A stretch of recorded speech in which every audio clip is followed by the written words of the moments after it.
Good morning बच्चों। आज हम पढ़ेंगे राष्ट्रपति के संकटकालीन अधिकारों का दूसरा अधिकार।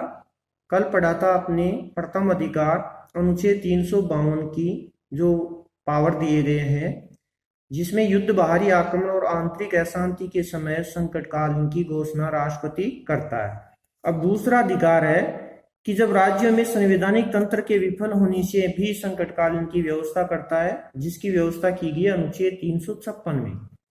तो अनुच्छेद 356 के अनुसार राष्ट्रपति को राज्यपाल के द्वारा प्रतिवेदन पर या अन्य किसी प्रकार से समाधान हो जाए कि परिस्थितियां पैदा हो गई है कि राज्य का शासन संविधान उपबंधों के अनुसार नहीं चलाया जा सकता, तो उस समय के लिए संकटकालीन की घोषणा कर सकता है। लेकिन ये संकटकालीन की घोषणा कहते हैं राष्ट्रपति राज्यपाल के प्रतिवेदन के आधार पर करता है, जो 2 माह ही कर सकता है। 2 माह से अगर आगे बढ़ाना है तो संसद के द्वारा बहुमत से पारित होकर के इसको 6 माह और बढ़ाया जा सकता है, और अगर 6 माह से और आगे बढ़ाना है तो फिर संसद में वही प्रक्रिया पुनः होगी। किंतु इसमें राष्ट्रपति शासन केवल 3 वर्ष से ज्यादा नहीं लगाया जा सकता। तो देखिए, संसद की स्वीकृति के बिना यह घोषणा 2 माह के लिए अवधि के लिए लागू नहीं रहेगी। 2 माह से अधिक अवधि के लिए लागू नहीं रहेगी। संसद के द्वारा एक प्रस्ताव पास कर राज्य के 6 माह के लिए राष्ट्रपति शासन लागू किया जा सकता है। इस प्रकार प्रस्ताव संसद के दोनों सदनों में अलग अलग अपने साधारण बहुमत से पास किया जाना आवश्यक है। किसी भी परिस्थिति में 3 वर्ष के बाद राष्ट्रपति शासन लागू नहीं रखा जा सकेगा। ये भी उपबंध दिया गया है, अनुच्छेद 356 में लिखा गया है कि किसी राज्य में 3 वर्ष से ज्यादा राष्ट्रपति शासन लागू नहीं होगा। अब तीसरा जो दिया गया अधिकार वो है वित्तीय संकट। वित्तीय संकट का मतलब है जब देश या किसी राज्य में धन की कमी आ जाए, और धन की कमी आने की स्थिति में राष्ट्रपति शासन वित्तीय संकट की घोषणा कर सकता है। अनुच्छेद 360 में लिखी गई बातें हैं कि राष्ट्रपति को यह विश्वास हो जाए कि ऐसी परिस्थितियां उत्पन्न हो गई है कि जिनसे भारत के लिए वित्तीय स्थायित्व या साख को खतरा है, तो वह वित्तीय संकट की घोषणा कर सकता है। ऐसी घोषणा के लिए वही अवधि निर्धारित है जो प्रथम प्रकार के संकट की घोषणा के लिए है। फिर है, ये तो थी अनुच्छेद 360, यानी कि राष्ट्रपति के संकटकालीन की घोषणा में 3 ही अनुच्छेद हैं। आपको याद रखना पड़ेगा, इसके नोट्स अच्छे बनाने पड़ेंगे, जिसमें अनुच्छेद 352, अनुच्छेद 356 और अनुच्छेद 360। अब देखिए उपराष्ट्रपति, जो हमारी कार्यपालिका का दूसरा पद है। पहला पद राष्ट्रपति, दूसरा उपराष्ट्रपति, फिर प्रधानमंत्री और फिर मंत्रिपरिषद। इन 4 पदों के बारे में हम विस्तार से पढ़ेंगे।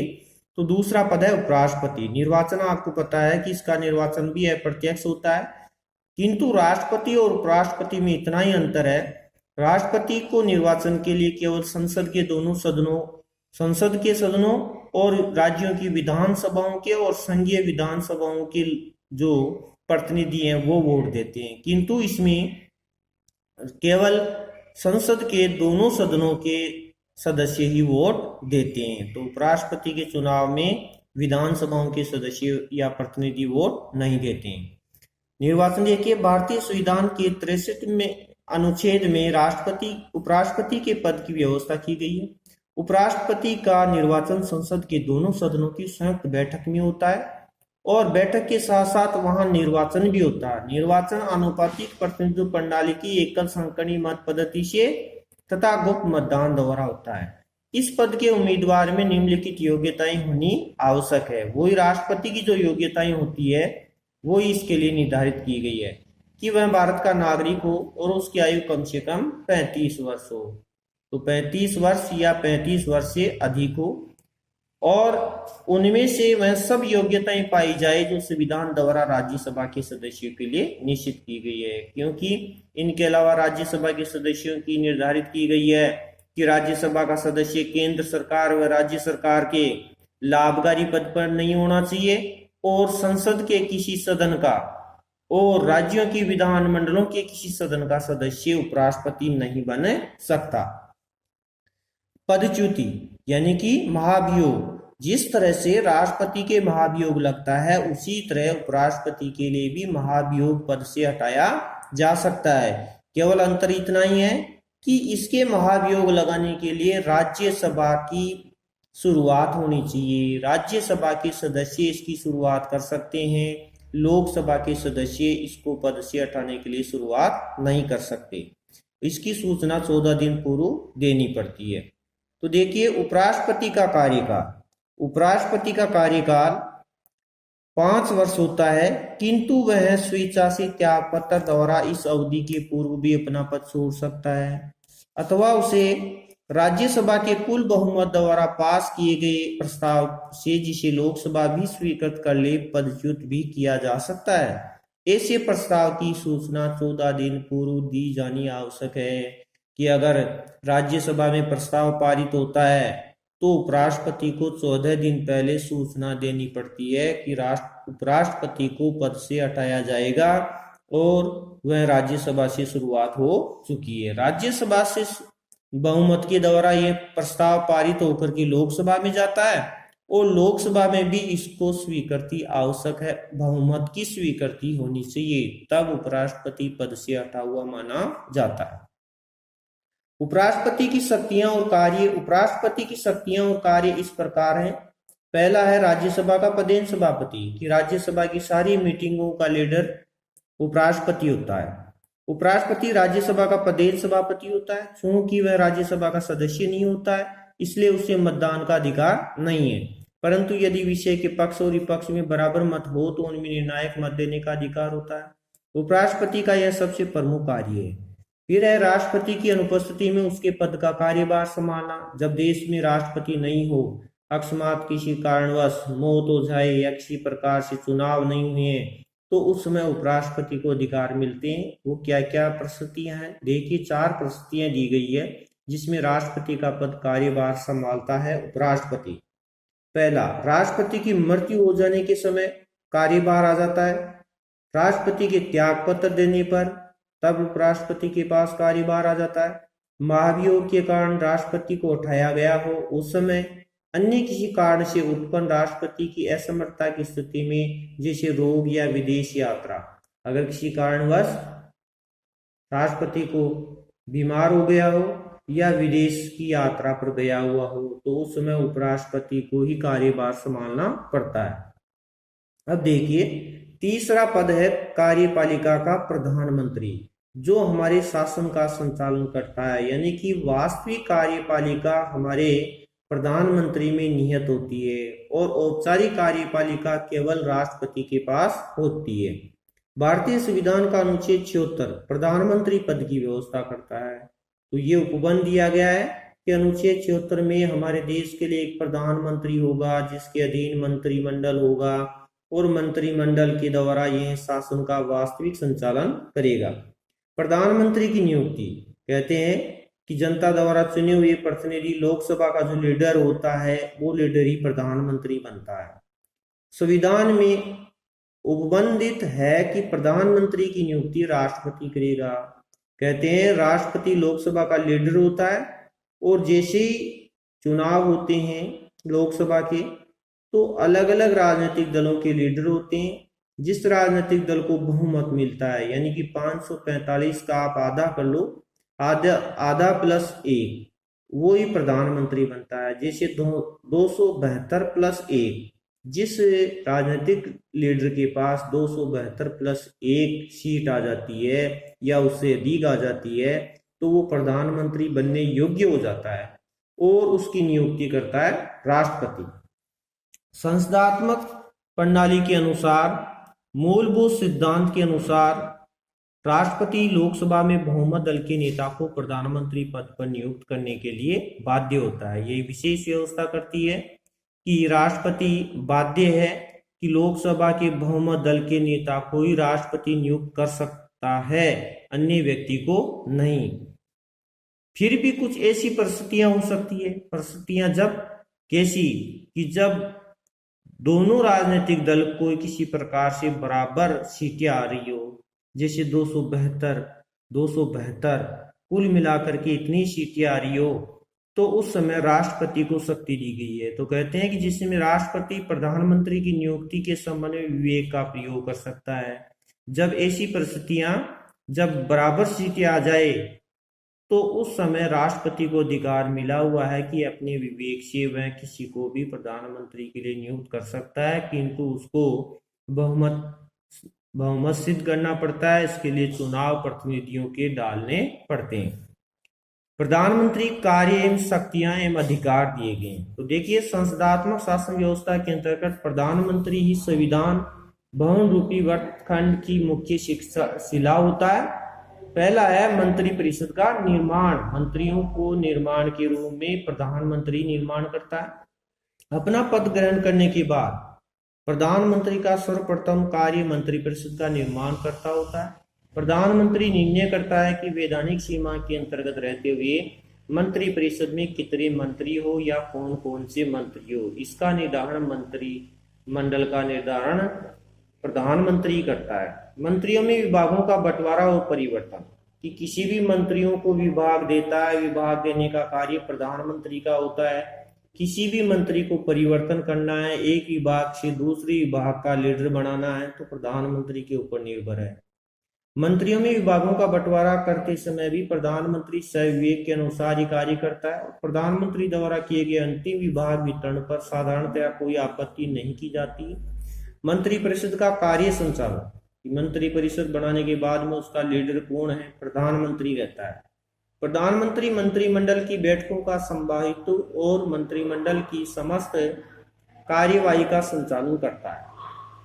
मंत्रिपरिषद की बैठक में उन्हीं विषयों पर विचार किया जाता है जिन्हें प्रधानमंत्री कार्यसूची या एजेंडा में रखे। तो जब मंत्रियों की मीटिंग होती है तो मीटिंग में कार्यवाहक के रूप में प्रधानमंत्री होता है लीडर, और उसी पर चर्चा होती है जिस विषय के लिए या जिस एजेंडे के लिए प्रमुखतः मीटिंग का संचालन किया गया है। शासन के विभिन्न विभागों में समन्वय, कि जो अलग अलग विभाग हैं उनका संचालन प्रधानमंत्री के द्वारा ही होता है। उनकी सबकी निगरानी प्रधानमंत्री करता है। प्रधानमंत्री शासन के समस्त विभागों में समन्वय स्थापित करता है जिससे कि समस्त शासन एक इकाई के रूप में कार्य कर सके।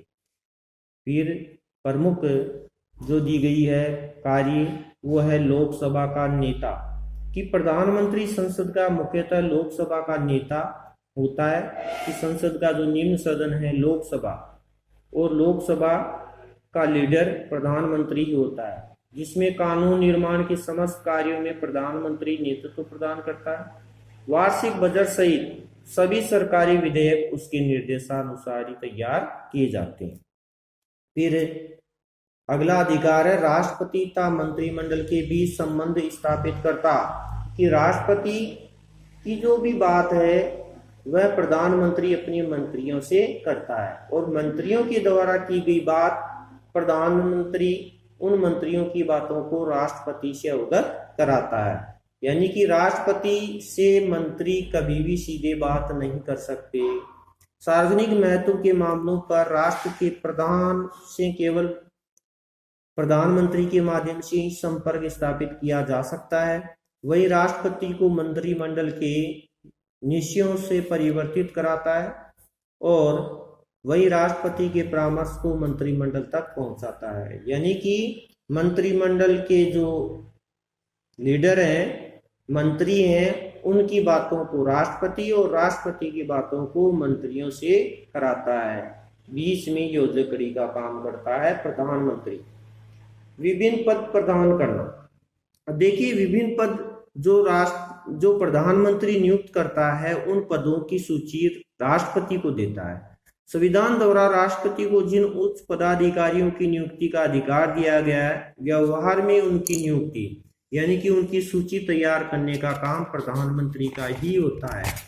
अब देखिए, प्रधानमंत्री अपने विवेक से उस की जो सूची है राष्ट्रपति स्वविवेक से नहीं वरन प्रधानमंत्री के परामर्श से ही करता है, कि राष्ट्रपति स्वयं ऐसे व्यक्तियों को नहीं चुनता है बल्कि अपने प्रधानमंत्री की सलाह से ही पदों को नियुक्त करता है।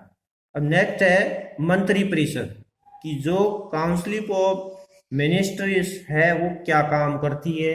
उसके लिए व्यवस्था की गई है कि हमारे मूल संविधान के अनुच्छेद 76 में उपबंधित है कि राष्ट्रपति को उसके कार्यों के संपादन में सहायता एवं परामर्श देने के लिए मंत्रिपरिषद होगी, जिसका प्रधान प्रधानमंत्री होगा। सैद्धांतिक रूप से भारतीय संविधान द्वारा समस्त कार्यपालिका शक्ति राष्ट्रपति में निहित मानी गई है और राष्ट्रपति को सहायता तथा परामर्श देने के लिए प्रधानमंत्री के नेतृत्व में एक मंत्रिपरिषद की व्यवस्था की गई है।